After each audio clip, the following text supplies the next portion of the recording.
Okay, this will act as an answer key, an answer sheet review for these specific problems. Let's go over them one by one. Examine the triangle pairs below, which are not necessarily drawn to scale. For each pair, determine if they must be congruent and state the congruency property, like those, or conjecture, and give a correct congruence statement, such as the triangle things. If there's not enough information, explain why. They cannot be congruent, explain why. Because sometimes there's not enough information. Sometimes they give you the information and there's actually something insufficient, like you'll see in part C, perhaps. Okay, part A. I have triangle ABD and triangle CBD. These are given to be congruent. Let's use a different color. These are congruent, and these angles are congruent. And BD is congruent to itself by the reflexive property. So I do have a side angle side angle side correspondence here, where I can say triangle ABD is congruent to triangle CBD by side angle side. Okay? Here I have marked parallel lines. That does not mean they're congruent, and I have no other information to say these sides are congruent. But just for good measure, let's roll with it. Parallel lines and lines cut by transversals means that their alternate interior angles are congruent. So angles C and B are congruent because they're alternate interior angles. Same with angle A and angle D. They are also alternate interior angles because these lines are parallel. And angle BEA is congruent to angle CED because these are vertical angles, and vertical angles are congruent.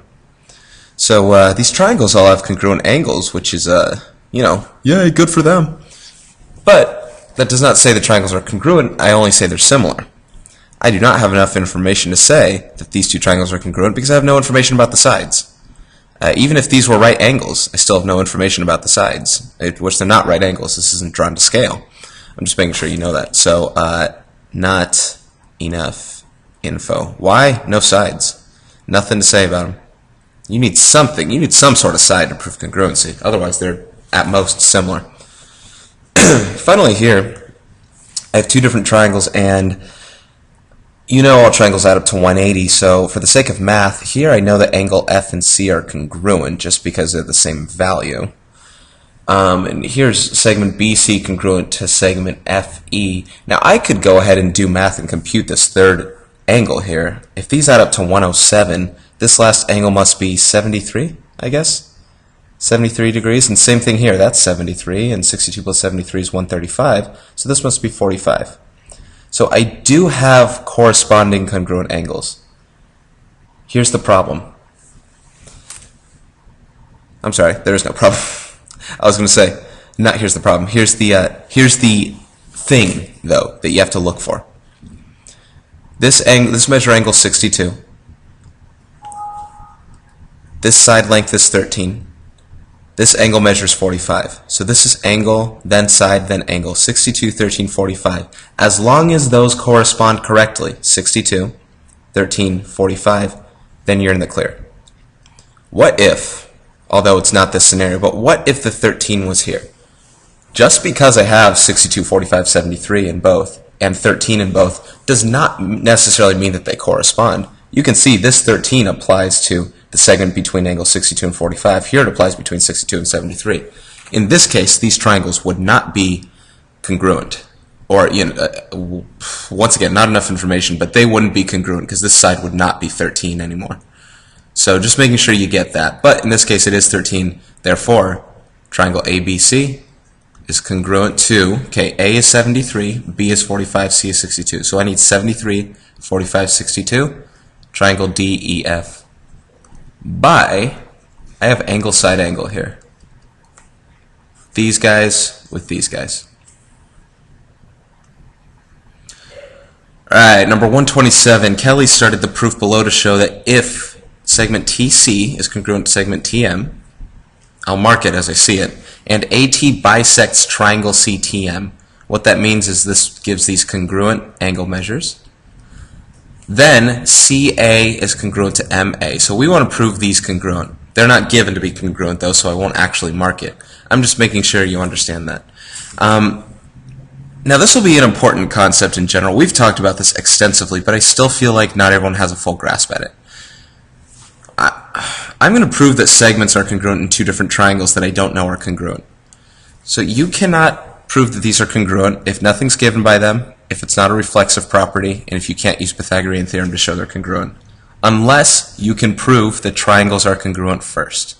If I can prove this triangle is congruent to this one, then by CP/CTC, which means by these parts corresponding in two congruent triangles, then they would be congruent. So let me first prove the triangles are congruent, and once I do that, then that is proof alone that these two are congruent. Now this helps us out. TC is congruent to TM and AT bisects CTM. That's given.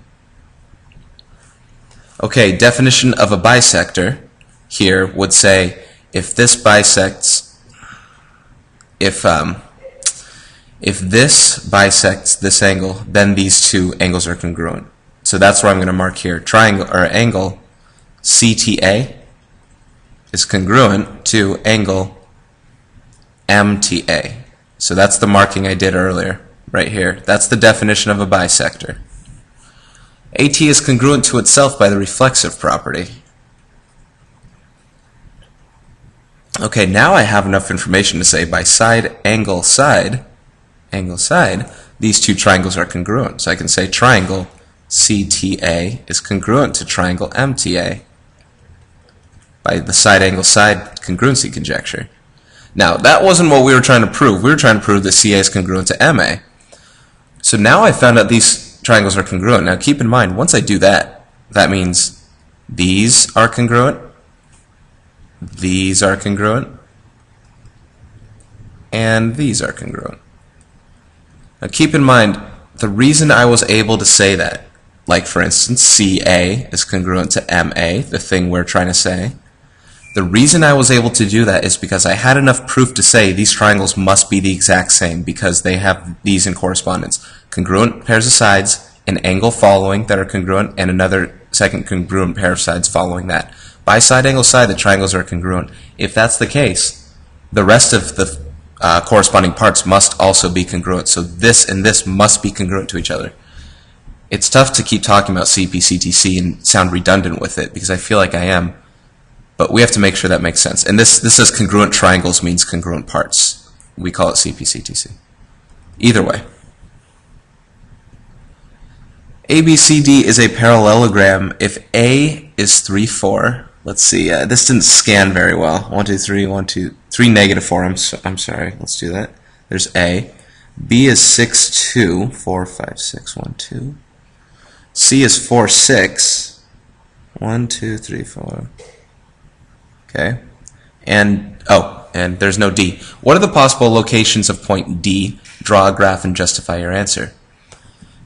Okay, I have A, B, and C, and I want to make a parallelogram. Now, a parallelogram is a quadrilateral, so I need to find a fourth point somewhere in perhaps different possible locations that could show me that this is a parallelogram.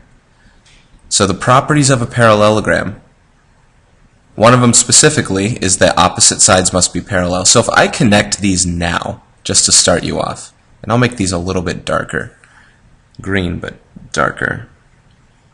If I connect these now, you'll start to see what I've drawn. In order to make a parallelogram, I need to find a point D, and it looks like it's going to be somewhere here. I don't think I can draw a point D anywhere else, even out here, and connect it and make a parallelogram. I think there's only one possible place, and that's just me. I'm thinking about it as I'm talking. I'm pretty sure D has to be at one specific place. So in order for this to be a parallelogram, opposite sides must be parallel. So one mathematical way that I would probably do this is by figuring out what the slope is of this line, what the slope is of that line, and draw a point through there that's parallel to that, draw a point through there, through A that's parallel to that, and find the intersecting point. That's not exact mathematics, the slope is, but actually finding it wouldn't be because you can't trust that it's drawn to scale. So you could do mathematics and say when do the slopes equal each other, and that's what I'm going to do as well. So let's do this first. C is at the point 4, 6, B is at the point 6, 2. I'm going to find the slope right here. And the slope is defined by the change in y values over the change in x values. So the slope of CB is 6 minus 2 over 4 minus 6, which is negative 2 over 1. So this guy's slope is negative 2 over 1 right here. So if I were to draw a slope through A right now, I could draw one that I go up 2 over to the left 1 from here a lot. Up 2 over 1, up 2 over 1, up 2 over 1, up 2 over 1, etc. I can just keep drawing this through, and that is a line that is parallel to that one. Okay, let's do the same for B and A. Let's find the slope of that. I'll get change in, let's see, negative 4 minus 2 over 3 minus 6. As long as you go the same way both times, then you're set. So this is positive 2 over 1. So from the point C, I'll go up 2 over 1, or in this case, to go backwards, I'll go down 2 and to the left 1. So C, I'll go down 2 over 1, down 2 over 1, etc.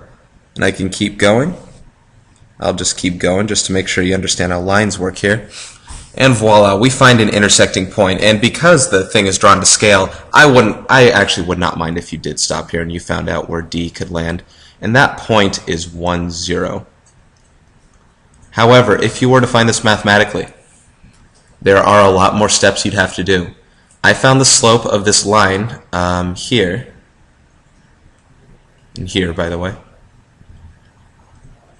And but I didn't find the equation of the lines. And the way you find the equation of a line is you take the slope, you plug it in through the point that it passes through. So I use y equals mx plus b, for instance. If I want to find the slope of the red line right here, or the equation of the red line, I'll say that a slope of negative 2 over 1 passed through point A. What that means is, if I pass this through, I will have point A is at the point 3, negative 4. So if I plugged in negative 4 for y and 3 for x, and the slope, negative 2 over 1 times 3 plus b, I'll find the y-intercept of this. Negative 2 times 3 is negative 6. So negative 4 equals negative 6 plus b, and b equals 2. So the equation of this line here is y equals negative 2x plus 2. Here's the slope, negative 2 over 1. Here's the y-intercept, 2. Same with C, the blue line. If I took C and said, I'm sorry, not C, but if I took the blue line that passed through C, the slope is positive 2 over 1, and it passes through the point 4, 6. So if I use this equation here, and I say 6 equals the slope times 4 plus b, and found that b that it crosses through, which it looks like it should be negative 2, I'll get 6 equals 8 plus b, and b equals negative 2. So the equation here is y equals 2x minus 2. So now what I have here are two equations, and we want to find where they intersect. So we want to find what xy value that is. To find what xy value it is, the x's and y's have to be the same. If the x's and y's have to be the same, and if I have these two equations, then I can set these equations equal to each other. If negative 2x plus 2 equaled 2x minus 2, subtracts 2x from both sides, subtracts 2 from both sides, you'll get x equals 1. So you'll see x does equal 1. And what does y equal? Well, you take x equals 1 and plug it into y. In either equation, I'll do the blue one. So y equals 2 minus 2, which is 0. So your location mathematically is 1, 0 for D. So those were two different ways to do it. And I'm going quickly through it for two reasons. I have some more problems to go through, and time's running out, and because this is algebra. And I'm not going to spend time doing algebra for you. It's something you will have to know how to do. And I think I am going to run out of time before you guys, you students, actually start coming into here. So let's see what problems to do first. Okay, I'll try and do it kind of without explanation. You'll have to watch through it, maybe ask questions as you need to. On graph paper, draw the quadrilateral. If M is 1, 7, let's see how quickly I can work. That's M. N is negative 2, 2. P is 3, negative 1. And Q is 6, 4. 6, 1, 2, 3. So I want to see what kind of shape this is. You can say what it looks like, but there are a lot of things it can be. You're going to have to look at it and see for yourself. Now again, I can't trust my own things to be drawn to scale here. This was M, N, P, Q. Okay, find the slopes of M, N, and NP. What can you conclude about angle MNP? So I'm going to find the slope of MN. I'll do, here's M, here's N. I'll do the slope of MN. I'll take my M value, 7 minus 2 over 1 minus negative 2. So 5 over 3. 1 minus negative 2 is 1 plus 2, which is 3. Okay, the slope of NP is, here's N, here's P. I'll take N's and P's. I'll do negative 1 minus 2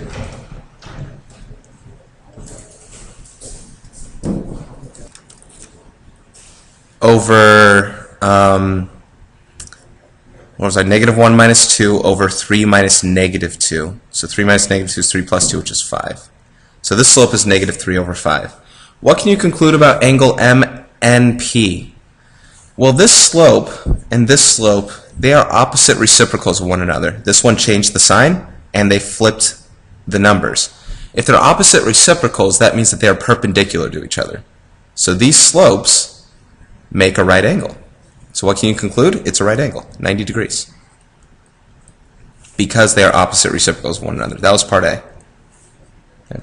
Part B, what is the best name of MNPQ? Justify your answer. Well, right now I have one right angle. And I could keep doing more math and figure out the rest here. This was 5/3. This was negative 3/5. I'll go and count the rest instead of doing the math. I'll go up 1, 2, 3, 4, 5 over 1, 2, 3. So up 5 over 3, here's this slope. That's how you can count most of them if they're right there. And 1, 2, 3, or down 1, 2, 3 over 1, 2, 3, 4, 5. So this is negative 3/5 as well. So all of these meet at opposite reciprocals, so they're all right angles. So at best, right now we can say these are rectangles. Now, can they be a square? What you have to do is calculate the distance of each of them. Use distance formula or Pythagorean theorem. Now, all of these have 3 and 5 in their triangles, right? So whatever these distances are, here's another 3 and 5, here's another 3 and 5. If you can imagine what I'm doing, I'm making right triangles out of these. All of these are 3 and 5. I don't know what the square root of that is. It's square root of 34. I don't know what the number is. The point is, though, all of these are the square root of 34. So they're all congruent sides and they're all right angles. So B, MNPQ must be a square because it is a quadrilateral with all right angles and all sides congruent. Okay, which diagonal is longer? Explain how you know your answer is correct. The diagonals are the values. Let me do a lot of undos here. The diagonals are the values, these lines that go in between. In a square, both diagonals are congruent. I'm just going to say that if you want to figure out another way, do distance formula between these things and figure out which one's longer. Which diagonal is longer? Neither. Both are the same. Find the midpoint of MN. Okay, the midpoint is by taking your values and taking the averages of them and figuring out where the point is. So here's M. I'll get x1 plus x2 over 2. Find the average of my x values and the average of my y values. Sorry, I'm really running out of time here. You guys are about to come in. 1 plus negative 2 is negative 1. Negative 1 over 2 is negative 1 over 2. 7 plus 2 over 2 is 9 over 2, which is 4.5. So here's negative 1/2. Here's 9 halves, 4.5. So there's my midpoint. It's the point that's exactly between these two. And I know they're fractions. It happens. I won't stress over it. But rewind or ask questions if you have more things about that. As long as you follow where my cursor's going, you can kind of see where I go with everything. Okay, examine the geometric relationships in each of the diagrams below. For each one, write and solve an equation to find the value of the variable. Name any geometric property conjecture that you used. Okay, this is a triangle with a mid-segment because these are midpoints here that divide these parts in half. And if you remember the triangle mid-segment theorem, this triangle is exactly half of this triangle. Which means if all of these are 1 to 2 ratios, 1 to 2, 1 to 2, then this also must be 1 to 2. Which means this length is exactly half this length, or this length is exactly twice this length. Or if I took this length and multiplied it by 2, I would get this length. So if I took 3m plus 5 and multiplied it by 2, I would get 5m plus 11. So that's how so now I can distribute 6m plus 10 equals 5m plus 11. Subtract 5m, subtracts 10, I get m equals 1. Okay? So now I can know the actual lengths to double check. This is 3 times 1 plus 5, which is 8. This is 5 times m plus 11, or 5 times 1 plus 11, which is 16. And 8 is half of 16. So that makes sense. I used the triangle midsegment theorem, TMT, dynamite. Yes, triangle midsegment theorem.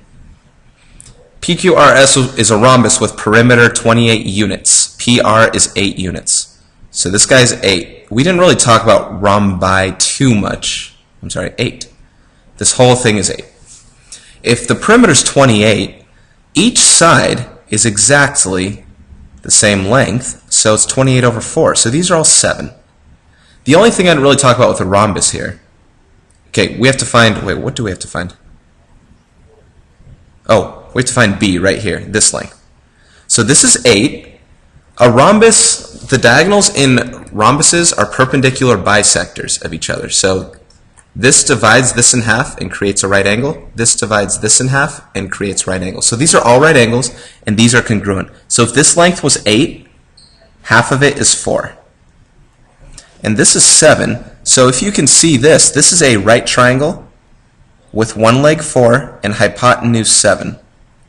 So I need to find B here, which is the other leg of the right triangle. So 4 squared plus B squared equals 7 squared. 4 is 16. 4 squared is 16. 7 squared is 49. B squared is the square root of is 33. So B is the square root of 33 units. Well, yeah, sure. That distance is 33 units. Root 33. Geometric property. Let's see. Conjectures. I use properties of rhombi, and I use Pythagorean theorem. Okay, very last problem. You guys are going to come in. Given the information in the diagram at right, prove that triangle WXY is congruent to YZW. So I need to prove that is congruent to that. Using either a flowchart, let's use a two-column proof only. I should have scratched that out. Okay, let's start with givens. Angle X is congruent to angle Z. That is given. These lines are parallel. I can say they're parallel. I'll go ahead and say that's given. I'm just running out of time. WZ is parallel to XY, also given. Okay, but that doesn't help us with congruency. What else do I need? I need angles, more sides congruent. These two guys are congruent because these are alternate interior angles. Here are parallel lines. Here's the line cutting through. So I have angle XYW is congruent to angle ZWY because alternate interior angles. And finally, reflexive property can say WY is congruent to itself.